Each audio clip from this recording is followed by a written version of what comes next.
Hello, sports fans. Welcome to Super Sports Central. Today, we're going to be going over my Week 1 college football predictions. So, diving right in, beginning with the game we have on Thursday, that is Utah hosting Florida. So, there's some questions about both teams heading into this game.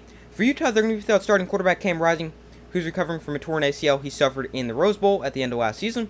So, they'll be starting junior Bryson Barnes, but their other quarterback, Nate Johnson, will also see some playing time as a change of pace quarterback. And the questions for Florida, they have a big test going into a hostile environment in Week 1 with a new quarterback in Wisconsin transfer Graham Mertz. And also, Florida's not supposed to be amazing. This is a rebuilding year for them. So I could definitely see this game going either way, especially with Utah being without Cam Rising. And when these two teams squared off in Week 1 last season, Florida won thanks to some Anthony Richardson heroics. This one, I think, will be a close game. I think both teams are going to try to establish the run because both teams have very good run games. But I have Utah getting the win here because I think their offensive line is going to be better. They're going to be able to run the football more effectively, and I think their defense will be able to slow down the Florida rushing attack. So I've got Utah winning this one in a close game, 27-21. Moving to the games on Saturday, we have Michigan hosting East Carolina. So Michigan's going to be without Jim Harbaugh for this game and also the next two, but it's not going to matter for Michigan as they play the easiest non-conference schedule you will ever see. Beginning with East Carolina this week. Now, ECU is not terrible, but they're not great either. They did have a really good run defense last year, and if they want to beat Michigan, they're going to need to be able to stop down the Michigan rushing attack with Blake Corum and Donovan Edwards. And I could see this being a semi-close game, but I don't really think so. I think Michigan's just too good, and eventually their run game will be way too much for East Carolina to handle. Michigan easily wins this game, 49-13. Next game, we've got Virginia against Tennessee in Nashville. So the Joe Milton era begins for Tennessee, and I think he's going to be really, really good for them this year. The offense will be elite once again, and that alone will be too much for Virginia, who averaged just 17 points a game last season. Now, they did bring in Tony Muskett, a Monmouth transfer, but I don't think he's going to make that much of an impact where they're going to go from scoring 17 points a game to scoring 40 points a game and being able to keep up with one of the nation's best offenses in Tennessee. Tennessee easily wins this one, 48-16. Moving on, we've got Colorado visiting TCU. So the Deion Sanders era officially begins for Colorado, and they will face TCU, a team that has a lot of new faces this season after they lost some key players such as Max Duggan, Quentin Johnston, and others after their miraculous run to the national championship game last year. So this, I think, could be a close game. I think Shedeur Sanders and the Colorado offense will be able to put up some points. But as a team, I still don't think Colorado is amazing. I think TCU is the much better team. And Colorado will keep it close for a while, but I think TCU eventually pulls away and gets the win 38-24. Next game, we've got Arkansas State visiting Oklahoma. So Oklahoma is looking for a big bounce-back season after a very bad year last year under Brent Venables for their first season. Arkansas State's not great, but something tells me this game is going to be pretty close for the first half. But I do think Oklahoma gets the win, using a big second half to do so, and Oklahoma wins this one 45-20. Next game, we've got Iowa hosting Utah State. So Iowa quarterback Cade McNamara suffered a leg injury in fall camp and is questionable for this week's game. Now, reports came out that he is expected to play, but I don't really think that's going to impact this game a ton, because Iowa relies so heavily on their defense. They did last year. I think that trend will continue this year. So they don't have to score many points to get the win. So whether they have McNamara or not, I don't really think that impacts it that much, because I have them limiting Utah State to a very low point total. Iowa gets the win 28-10. Next game, we've got Mercer at Ole Miss. So this is one of the FCS versus FBS matchups that you wouldn't expect to be close, and I don't think it will be very close. However, there is something to watch in this game, and that is the Ole Miss quarterbacks. Because Ole Miss is not named a starting quarterback, they have an ongoing quarterback battle between Spencer Sanders and Jackson Dart. And now with the Rebels facing an FCS team, this game should be over by halftime, and I would expect both quarterbacks to see action. So I have Ole Miss taking care of business, but it's interesting to see how each quarterback, Spencer Sanders and Jackson Dart, look. Ole Miss wins this one 52-10. Next game, we've got Oregon hosting Portland State. So this is another FCS-FBS game. Portland State is a team that isn't very good at the FCS level, winning just 4 games a season ago. There's not a whole ton to say about this game. Oregon demolishes Portland State 63-3. Next game, we've got Indiana hosting Ohio State. So this is another game that shouldn't be very close. Indiana is going to be one of the worst teams in the Big Ten, and they face Ohio State, who's obviously going to be one of the best teams in the Big Ten. And Indiana has not beaten Ohio State since 1988, and they have lost the last 7 matchups by about 30 points each. Now, something to watch in this game is the Ohio State quarterbacks. They've named Kyle McCord their starting quarterback, but he was battling with Devin Brown during training camp, and it was a very close battle, so I would expect both to see playing time this week, as Ohio State should have this game over by halftime, and Ohio State cruises to victory, winning 52-7. Next game, we've got Washington hosting Boise State. So, Washington is a team that is going to be really good this year, but Boise State will not be an easy opponent for them in Week 1, as Boise State is one of the best teams in the Mountain West and have also won 5 of their last 8 games against Pac-12 opponents. Now, Washington has an elite offense, and especially an elite passing attack, and that is a great matchup for them this week, as Washington gets to go attack a Boise State secondary that lost 3 key players this offseason. So I think Washington gets the win here behind a huge game from Michael Penix Jr. Washington wins 41-21. Next game, we've got Rice at Texas. So Rice has JT Daniels at quarterback. Yes, JT Daniels, the guy who started his career at USC, then transferred to Georgia, then transferred to West Virginia. Yeah, he's now at Rice.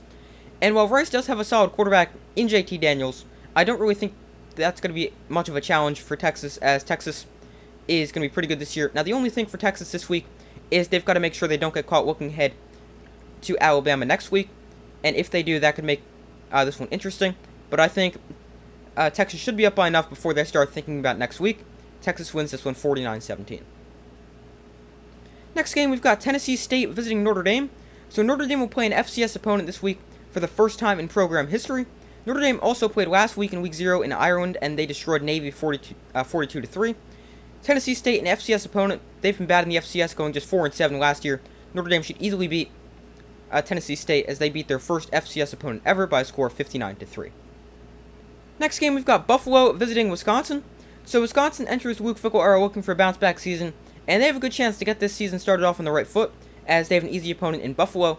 Wisconsin should easily get the win here, as they have not lost to a MAC school since 1988, and I expect that trend to continue. So I think it will be easy for the Badgers this week, but I am very interested to see how their offense looks with new offensive coordinator Phil Longo and a good new quarterback in SMU transfer Tanner Mordecai. And I'm interested to see the balance between the run and the pass, because Phil Longo is been known for his air raid style offenses, and Wisconsin is historically a run-first team, and they still have a great run game and great running back in Braylon Allen. So I'm very interested to see how the offense will look this week for the Badgers, but I've got them defeating Buffalo by a score of 45-10. Next game, we've got Georgia hosting UT Martin. So this is another game that's already over. An FCS school going to the back-to-back national champion Georgia. This one's not going to be close. Georgia's going to win this game by a score of 55-0. Although it will be interesting to see the new faces in Georgia's lineup. Next game, we've got USC hosting Nevada. So USC was another team that played in Week 0. They beat San Jose State 56-28. Their offense was great, and I would expect another great offensive showing from USC this week. But defensively, they gave up 30 points to a team that's not really that good. So USC definitely needs their defense to be better. But no matter how their defense plays this week, USC is going to be able to get the win, as they will easily be able to outscore Nevada. USC wins 52-17. Moving on, we've got Kansas State hosting Southeast Missouri State. So Southeast Missouri State is another FCS team, but they're a good FCS team. They went 9-3 last year and finished the season ranked 11th in the FCS coaches poll. So they're one of the better FCS teams, but against a quality opponent like Kansas State, I don't really think they stand a chance. Kansas State, the reigning Big 12 champs, I've got them winning this game easily by a score of 56-12. Next game is Texas A&M hosting New Mexico. So Texas A&M is another team that needs a bounce-back season. They've officially named Connor Wegman their starting quarterback, and he will need to help an offense which was bad last year, averaging just 22 points a game, and didn't crack 40 points in a game last year. Now, the good thing is New Mexico is also a terrible offensive team, and I think this could be a lower-scoring battle, but I think Texas A&M's offense will finally break 40 points, and I have them winning this game by a score of 42-13. Moving on, we've got Middle Tennessee at Alabama. So Alabama has not named a starting quarterback, and they will not before this game. They've got 3 guys battling for the starting role, those being Ty Simpson, Jalen Miller, and Tyler Buckner. I would expect all 3 quarterbacks to see action this week, as Alabama has a track record of destroying Week 1 opponents. In fact, their last semi-close game in a season opener was in 2017 when they beat Florida State by 17. So Alabama should get a good look at all 3 quarterbacks and easily beat Middle Tennessee by a score of 52-7. Next game is Penn State hosting West Virginia. So the Drew Allar era is set to officially begin in Happy Valley, and he should lead a really good Penn State team. West Virginia could keep things competitive, but I think Penn State's run game with Nick Singleton and Katron Allen will be too much to stop, and Penn State is the better team here. They're going to get the win and be too much to handle for West Virginia. Penn State wins this one 41-14. Next game, we've got South Carolina against North Carolina in Charlotte. So this is one of the best Week 1 games. This is a game that is truly a coin flip and truly could go either way. I think this is going to be a shootout. North Carolina's offense is elite and their defense isn't that good. Now, something to note for North Carolina is they might be without their top wide receiver in Devontae Walker, who is awaiting an eligibility decision from the NCAA. Now, I think South Carolina has the offensive firepower to keep up with North Carolina, but I think this game is a true coin flip. I'm going to take North Carolina getting the win because I think they got the better offense, they got the better quarterback as well, and Drake May is going to make some big plays down the stretch of this game and lead North Carolina to the win. I've got North Carolina with a highly entertaining 38-34 back-and-forth win in a very, very good Week 1 game. Next game is Tulane hosting South Alabama. So both these Group of 5 teams were very good last year, and both these teams are expected to be good once again. Tulane returns star quarterback Michael Pratt, and they're home, so I'll take them in this game, but this is a true coin flip. Tulane wins 28-27. Moving to the games on Sunday, we've got San Jose State hosting Oregon State. So San Jose State's got to play a tough Pac-12 opponent for the second straight week after they were destroyed by USC in Week 0. But Oregon State's a team that is quite good heading into this season with Clemson transfer DJ Uyunglele at quarterback. Now, I could see this being a close game, but I've got Oregon State getting the win in a somewhat close game, 37-24, getting the win over San Diego State. Next game is LSU against Florida State in Orlando. So we will actually have a live watch party for this game starting about 7:20 Eastern Time or 10 minutes before kickoff, so make sure to subscribe, turn on notifications so don't miss that. And I hope to see you guys there. But this is a game that could truly go either way. These two teams are playing in Week 1 at a neutral site for the second straight season. Florida State got the win last year, and this one should be a really good game once again. Both these teams are extremely well-rounded teams, and this is a true coin flip. I think Florida State's going to come out on top because I think Jordan Travis will outplay Jaden Daniels, and Jordan Travis is more of a proven supporting cast with a good run game and a great wide receiver in Johnny Wilson. While for LSU, they're going to be without their star running back John Emery Jr. But this is a game I could truly see going either way. But in the end, I think Jordan Travis makes more big plays than Jaden Daniels. Florida State gets the win. But this is going to be a great game between two playoff contending teams. Florida State wins this one 33-31. And our final game, it is Monday night. Duke hosting Clemson. So this is not going to be an easy game for Clemson, going on the road against a very underrated Duke team, because Duke won 8 games last year and returned 17 starters, including star quarterback Riley Leonard. Now, I think this is going to be a lower scoring game, especially in the first 3 quarters before the offense picks up in the fourth quarter. I think Clemson's got the better defense and will be able to slow down the Duke offense, and I think Clemson's offense will be able to put up enough points to get the win, even though they do have a few question marks, such as new offensive coordinator in Garrett Riley. But I have Clemson getting the win here at 31-20. So those are my Week 1 college football predictions. Thank you guys for watching. Make sure to like, subscribe, comment, turn on notifications so much edit the videos. I do my best to post as often as possible.